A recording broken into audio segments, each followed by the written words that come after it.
My fellow Americans, I'm speaking to you tonight from the Oval Office. Before I begin, let me speak to important news from earlier today. After 8 months of nonstop negotiation, by my administration, a ceasefire and a hostage deal has been reached by Israel and Hamas, the elements of which I laid out in great detail in May of this year. This plan was developed and negotiated by my team and will be largely implemented by the incoming administration. That's why I told my team to keep the incoming administration fully informed, because that's how it should be, working together as Americans. This will be my final address to you from the American people from the Oval Office, from this desk as president. And I've been thinking a lot about who we are and maybe more importantly, who we should be. Long ago in New York Harbor, an iron worker installed beam after beam, day after day. He was joined by steel workers, stonemasons, engineers. They built not just a single structure, but a beacon of freedom.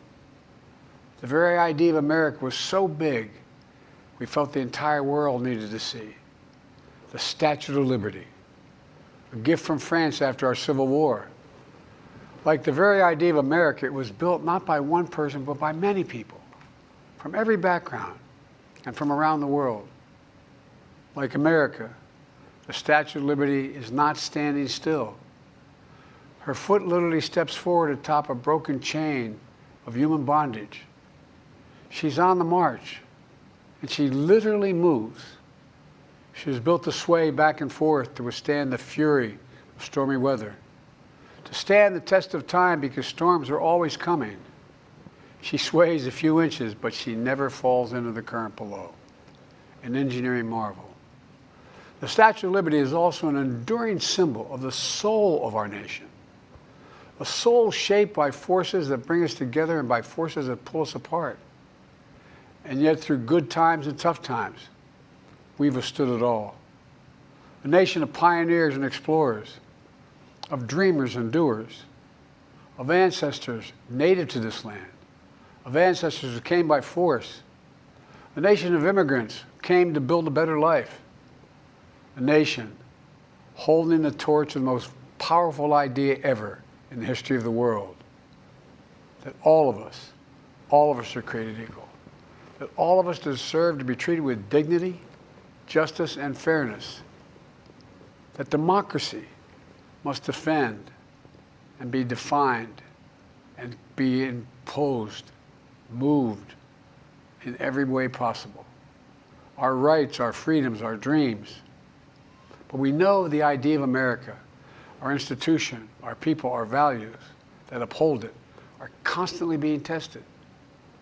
Ongoing debates about power and the exercise of power, but whether we lead by the example of our power or the power of our example, whether we show the courage to stand up to the abuse of power or we yield to it. After 50 years at the center of all of this, I know that believing in the idea of America means respecting the institutions that govern a free society, the presidency, the Congress, the courts, a free and independent press, institutions that are rooted, they just might not reflect the timeless words, but they echo the words of the Declaration of Independence. We hold these truths to be self-evident. Rooted in the timeless words of the Constitution, we the people. Our system of separation of powers, checks and balances. It may not be perfect, but it's maintained our democracy for nearly 250 years, longer than any other nation in history that's ever tried such a bold experiment. In the past 4 years, our democracy has held strong. And every day I've kept my commitment to be president for all Americans through one of the toughest periods in our nation's history. I've had a great partner in Vice President Kamala Harris. It's been the honor of my life to see the resilience of essential workers getting us through a once-in-a-century pandemic, the heroism of service members and first responders keeping us safe, the determination of advocates standing up for our rights and our freedoms, instead of losing their jobs to an economic crisis that we inherited. Millions of Americans now have the dignity of work. Millions of entrepreneurs and companies creating new businesses and industries, hiring American workers, using American products. And together, we've launched a new era of American possibilities. One of the greatest modernizations of infrastructure in our entire history, from new roads, bridges, clean water, affordable high-speed internet for every American. We invented the semiconductor, smaller than the tip of my little finger, and now is bringing those chip factories and those jobs back to America where they belong, creating thousands of jobs. Finally, giving Medicare the power to negotiate lower prescription drug prices for millions of seniors. And finally, doing something to protect our children and our families by passing the most significant gun safety law in 30 years and bringing violent crime to a 50-year low, meeting our sacred obligation to over 1 million veterans so far who are exposed to toxic materials, and to their families, providing medical care and education benefits and more for their families. You know, it will take time to feel the full impact of all we've done together. But the seeds are planted, and they'll grow and they'll bloom for decades to come. At home, we've created nearly 17 million new jobs, more than any other single administration, a single term. More people have health care than ever before. And overseas, we've strengthened NATO. Ukraine is still free. And we pulled ahead of our competition with China, and so much more. I'm so proud of how much we've accomplished together for the American people. And I wish the incoming administration success, because I want America to succeed. That's why I've upheld my duty to ensure a peaceful and orderly transition of power, to ensure we lead by the power of our example. I have no doubt that America is in a position to continue to succeed. That's why my farewell address tonight, I want to warn the country of some things that give me great concern. This is a dangerous concentration, and that's a dangerous concentration of power in the hands of a very few ultra-wealthy people. And the dangerous consequences if their abuse of power is left unchecked. Today, an oligarchy is taking shape in America of extreme wealth, power, and influence that literally threatens our entire democracy, our basic rights and freedoms, and a fair shot for everyone to get ahead. We see the consequences all across America, and we've seen it before, more than a century ago. But the American people stood up to the robber barons back then and busted the trusts. They didn't punish the wealthy. They just made the wealthy play by the rules everybody else had to. Workers want rights to earn their fair share. You know, they were dealt into the deal, and it helped put us on a path to building the largest middle class, the most prosperous century any nation in the world has ever seen. And we've got to do that again. In the last 4 years, that is exactly what we've done. People should be able to make as much as they can, but play by the same rules, pay their fair share of taxes. So much is at stake. Right now, the existential threat of climate change has never been clearer. Just look across the country, from California to North Carolina. That's why I signed the most significant climate and clean energy law ever in the history of the world, and the rest of the world is trying to model it now. It's working, creating jobs and industries of the future. Now, we've proven we don't have to choose between protecting the environment and growing the economy. We're doing both. But powerful forces want to wield their unchecked influence to eliminate the steps we've taken to tackle the climate crisis, to serve their own interest for power and profit. We must not be bullied into sacrificing the future of our children and our grandchildren. We must keep pushing forward and push faster. There's no time to waste.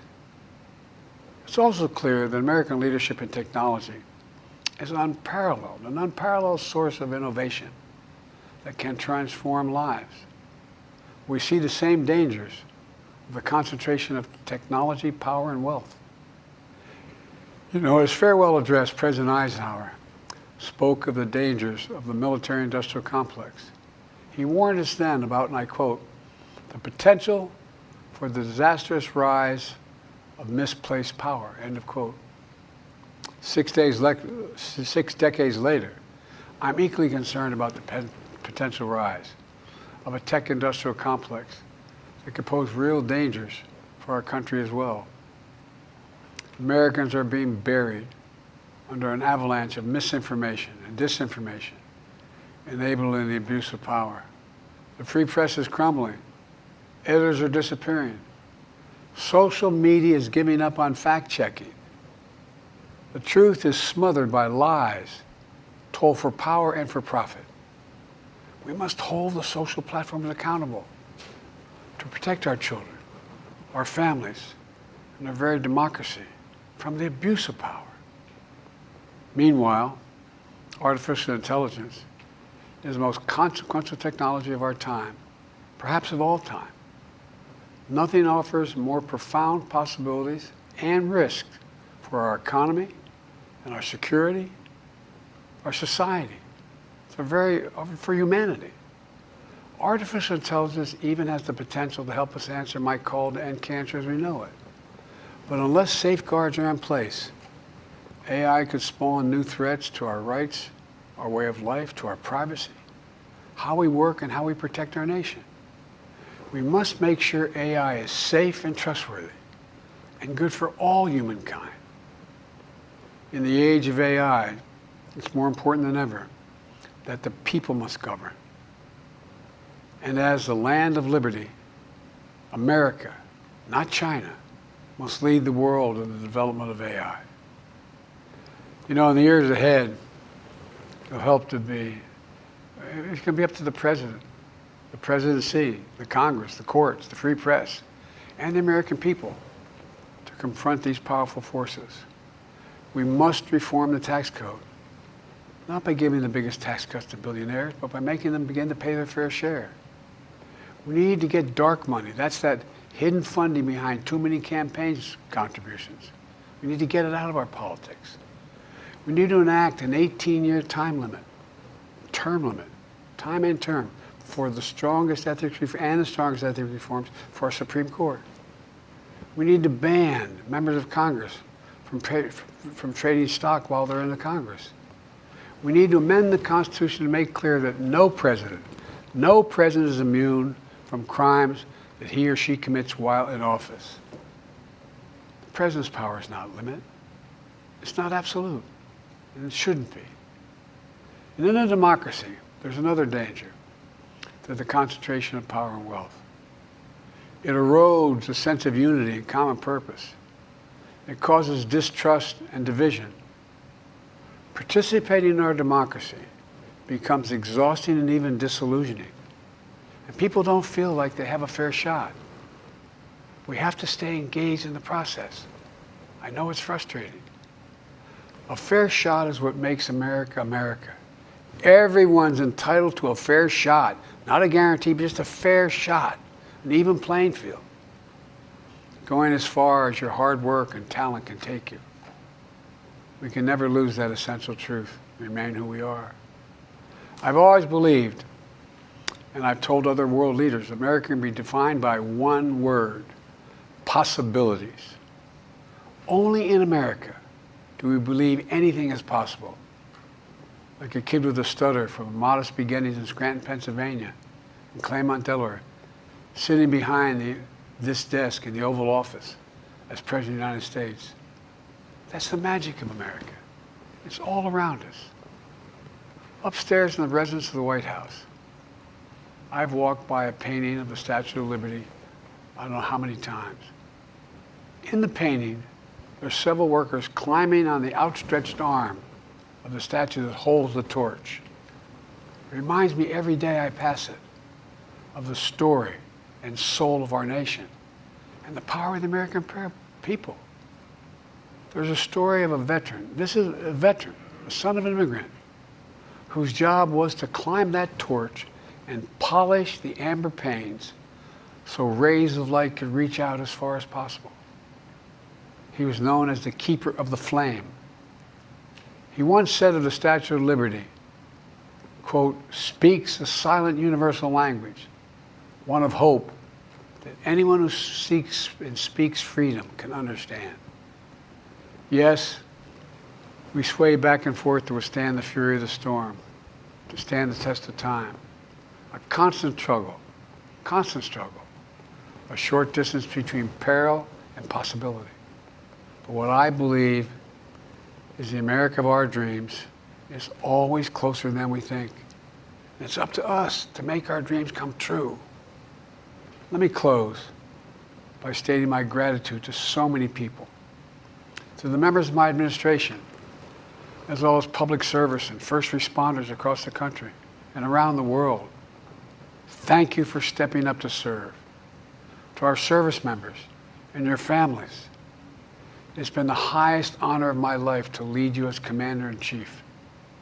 And of course to Kamala and our incredible partner, the historic Vice President. She and Doug have become like family, and to me, family's everything. My deepest appreciation to our amazing First Lady who's with me in the Oval today, for our entire family. You're the love of my life and the lives of my love. My eternal thanks to you, the American people. After 50 years of public service, I give you my word. I still believe in the idea for which this nation stands. A nation where the strength of our institutions and the character of our people matter and must endure. Now it's your turn to stand guard. May you all be the keeper of the flame. May you keep the faith. I love America. You love it too. God bless you all, and may God protect our troops. Thank you for this great honor.